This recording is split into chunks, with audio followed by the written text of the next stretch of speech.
Today, we're going to talk on unconscious. It's that part of power, the unknown. Milton says that the unconscious is always positive, and Dick says there is something that lives within us that is way larger than who we are. And the purpose of our lives should be to let that power surface. It's that part of us that is literally unconscious. It's got the ability to push us way beyond what the ego would want us to do.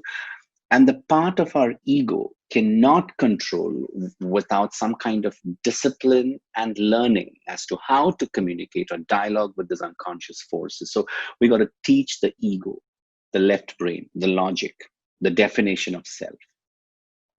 What if I told you that the dreams that we have are the videos or the pictures taken by the unconscious? Now, that is from the left brain point of view. It's like a picture taken from the night view, what happens to us during the nighttime. And what we do throughout the day gets mirrored in these dreams, the unconscious at night, so that it will appear in the consciousness from the ego position, in the dream from the soul position. So if you remember in the last class, we actually set up the dialogue between the conscious and the unconscious, and taking that from there. If experience is not coming to the body, then it's merely knowledge, and it is not known. It's just chatter, the blah, blah. And that totally explains the old saying, which comes from the Redwood Forest, the UCSC land, that knowledge is just rumor if it isn't in the muscle. Like you can say, I know something, like I know I'm going to fall sick, or I know I'm going to die. That can be from the head, but it's a totally different thing to be told that you've got 6 months to live. And now imagine if that data comes from the body that knows that it's going to die. So every time you get an intuition, you want to distinguish between thought and intuition. See where is it coming from, and see if it's got a place in your body, the somatic intelligence. So now, from my point of view, to work with dreams strictly is to get out of the head and get in the body. That's Fritz, the classic of Fritz. It's to end that knowledge that is not necessarily which is going to change the way your life is, because it's only knowledge. And the real deal and the real juice is to find the somatic intelligence.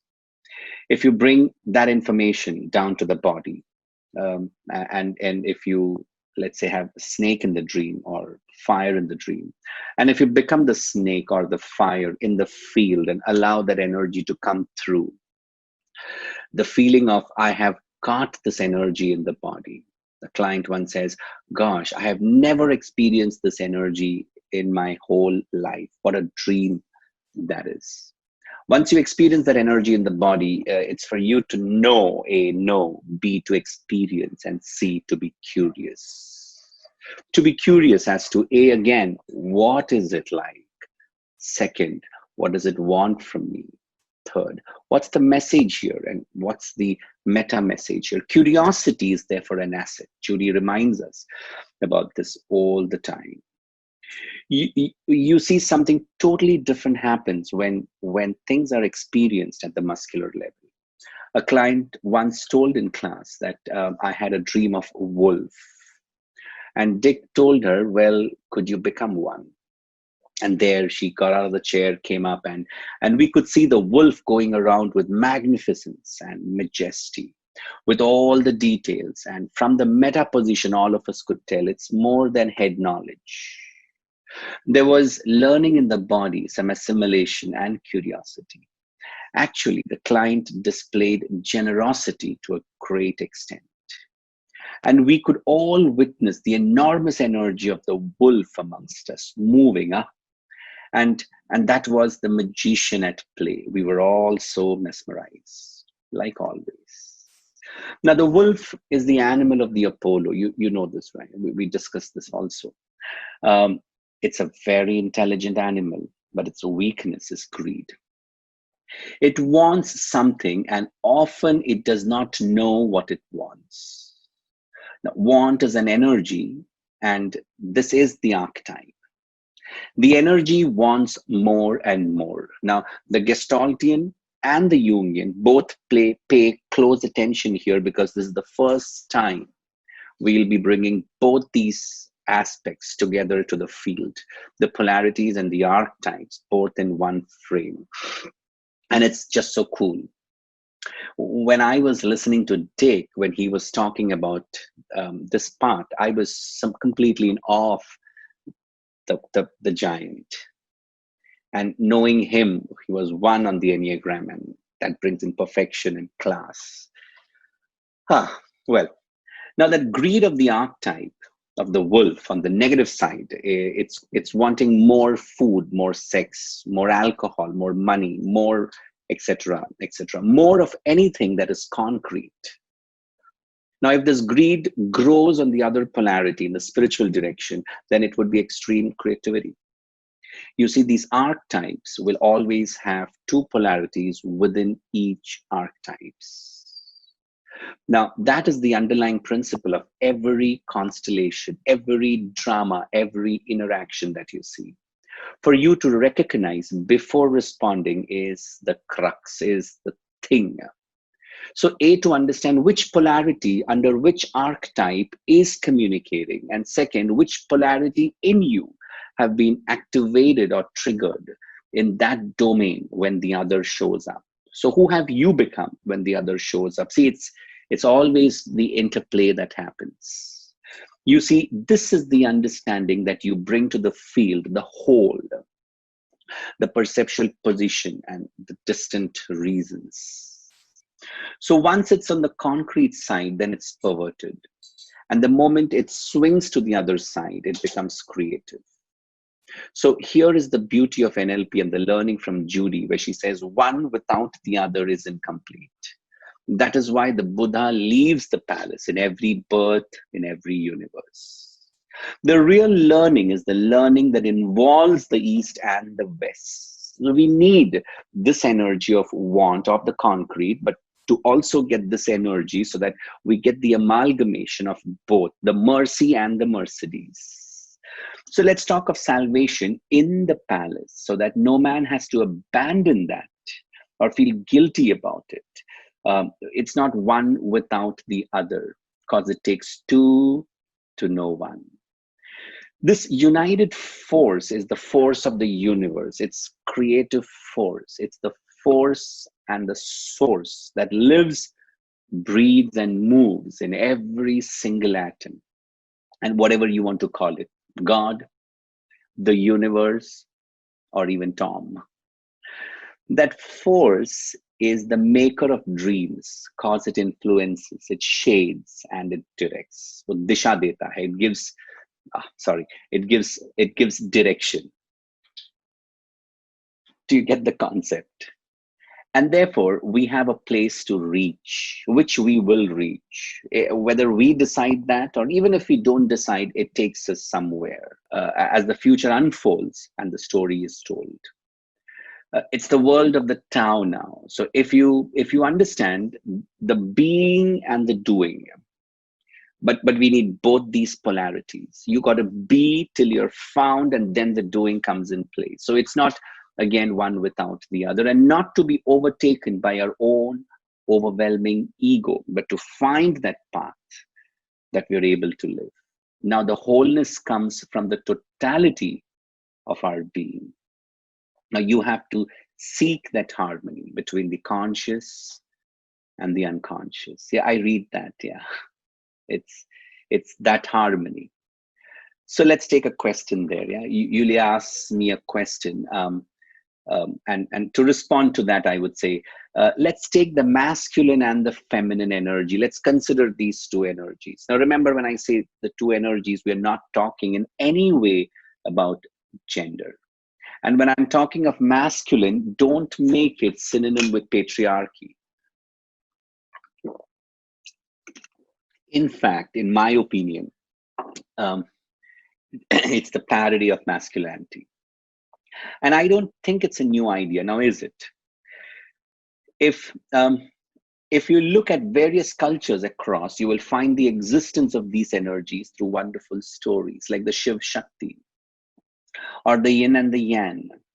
Now, in Gestalt, when I look at dreams, I seek the balance, which is what I learned from Dick.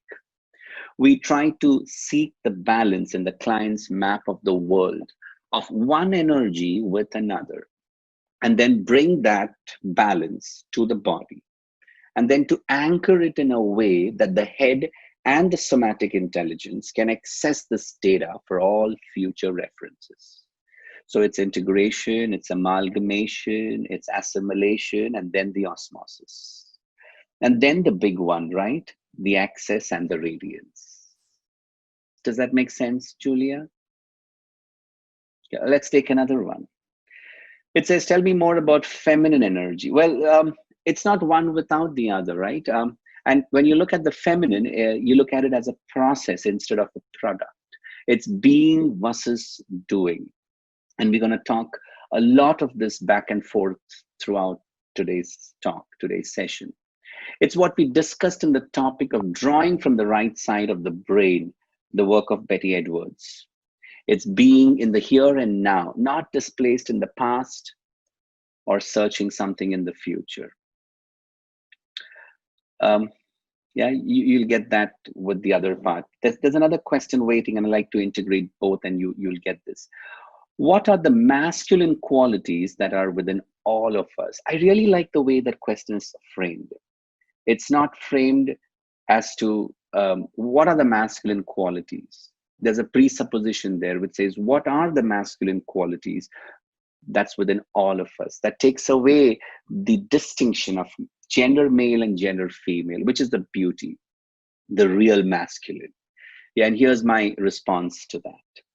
I'd say the real qualities of masculinity is discrimination, discernment, logic, clarity, looking at goal, taking that action to move that goal in a particular direction, the ability to hold polarities for long term, honoring the feminine, appreciating the work of the feminine, the ability to integrate the feminine and to work in harmony with the feminine, creative energy, which works with the feminine, and then the two works just together. Now we have to have both these energies, just as we have the day and the night. Not only we need to have these two energies, but we need to balance them actively, check them through the very existence throughout. And it's essential that both sides work together. And it is in the best interest of each, and it's only then we strive for peace, creation, and then the presence. So I say, while you strive to light and to spirit and to the beauty and to the truth, don't discount your own imperfection. Now, here, when I speak of imperfection, I'm not speaking of the negative concept of self. I'm speaking of imperfection, which comes with the disbalance, with sometimes when we're not balancing it, but it's acceptance of the other and how we are incomplete without the other and without that balance. Or else we will continue to live constantly in this denial. Now, that is the thin line. Yeah, and you should get that. Thank you for that question. Did I answer you? Good. So, what do you do if you love the dark side? Romance, what's that? Yeah, I don't know if the pronunciation is right, but what do you do if you love the dark side? Well, my best response is, the dark side is beautiful. That's my best response. The dark side is beautiful. The feminine can be cruel if you do not honor her. Same like the way the masculine can be cruel if it is gone unhonored. We all have a dark side. Now, this is not the dark side or the sin that the society has defined, or cultures have defined, or religion has defined. This is the dark side, which comes with suppression of desires, of the human side. I'll say to fall in love with this dark side is justice, is the juice of life. It's like the dark side of the moon. How can you hate it? Because it comes to light also. We all have a dark side, don't we? You remember that song? We all have a dark side. I'm not talking about the ideal woman here, yeah, that is defined by society. Put a Madonna on top of a pedestal, who's all right and all perfect, all nourishing and all cherishing the mother, and making a goddess of her on top of a pedestal. I'm not talking of that. I'm talking of the ability for her to be human, who loves being in the body and then loves her body as well, who loves to see the glory of the rains, the birds, the dance, to fall in love, to make mistakes and to make them again. And then to have her own choices, then to decide again, to live her sensuality, to love her sexuality, not to be chained or to be kept as a trophy or defined by these altars or even to be worshipped. There is a difference between being honored, being respected, and being worshipped. You see, there's a difference of honoring and respecting versus worshipping. To know that it is human and it's only human to love it, the body and its urges.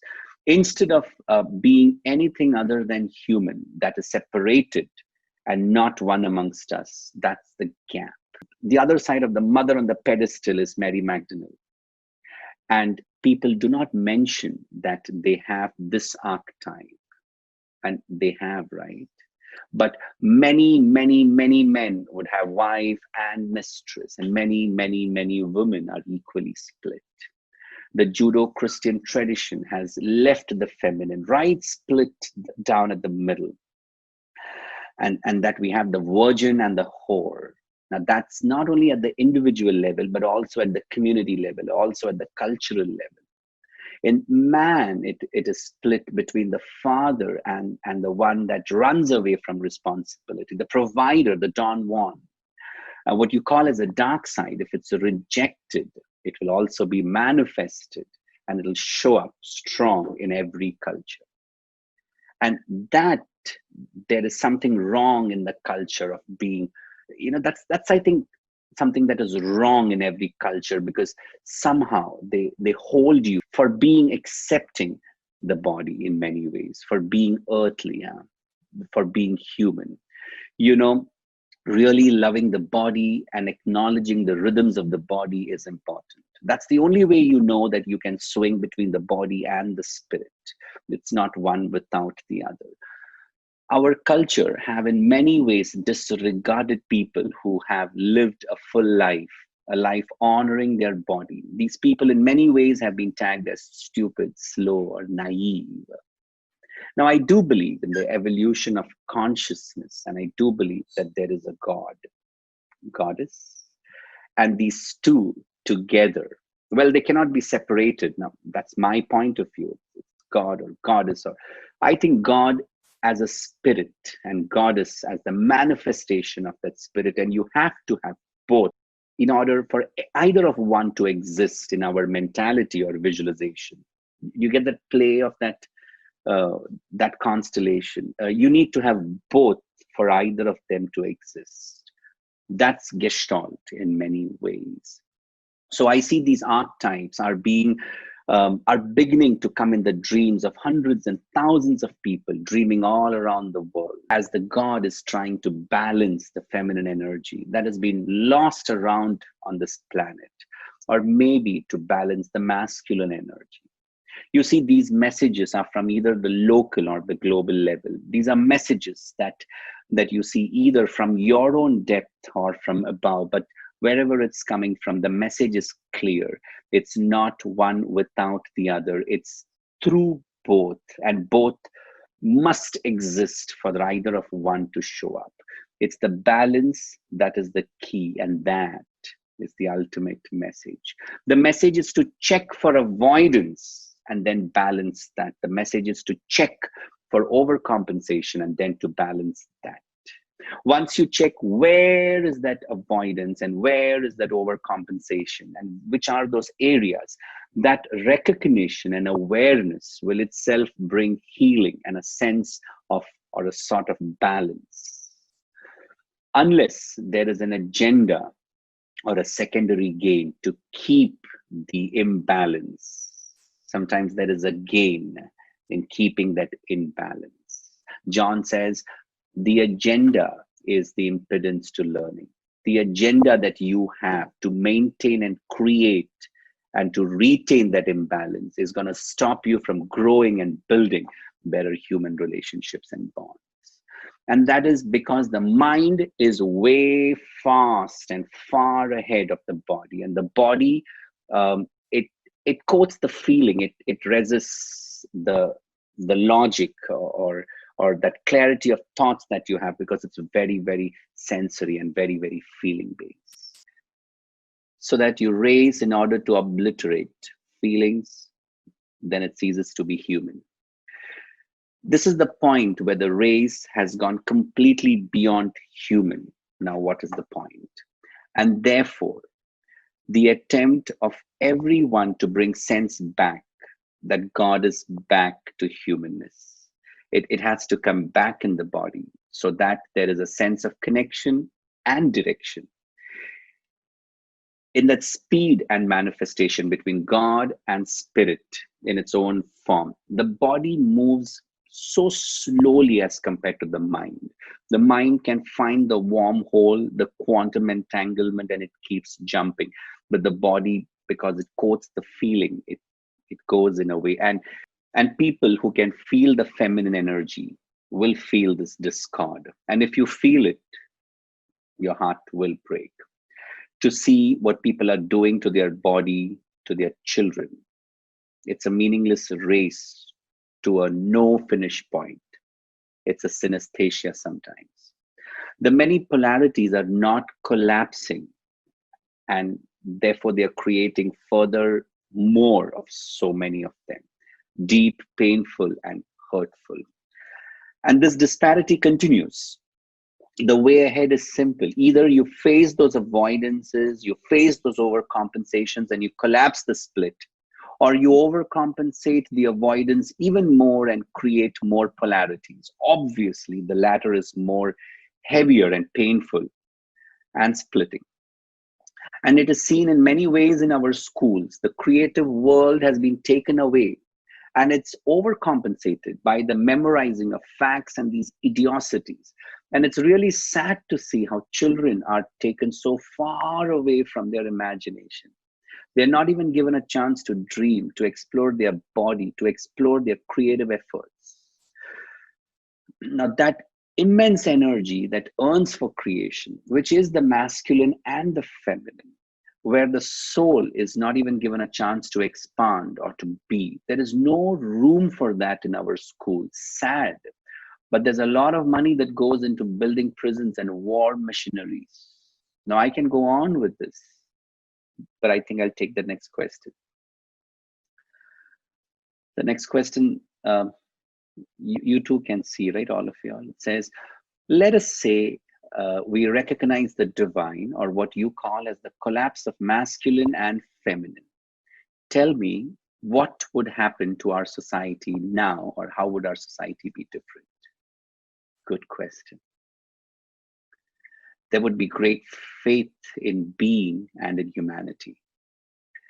A client that was going through divorce, in fact, she went through divorce, and I was talking to her, and I said, she was trying to rush into the next part of the relationship in her cycle.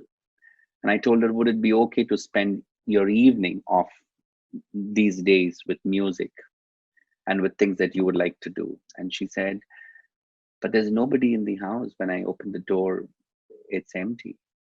It's so dark, she says. I get what she's saying, but here's another truth. She's not willing to consider her very own existence. I told her, but you are there. And for her, the I am nobody feeling was more. And that's exactly what we are saying. That's the whole point, the integration of the mind and the body, and to be okay with the masculine and the feminine energy within self first, before you seek that relationship outside. The sense of being someone, the beingness is the feminine, and the masculine takes that being into the world, into deeper levels of faith. Now, it goes in both directions, actually, and people would love their own creativity.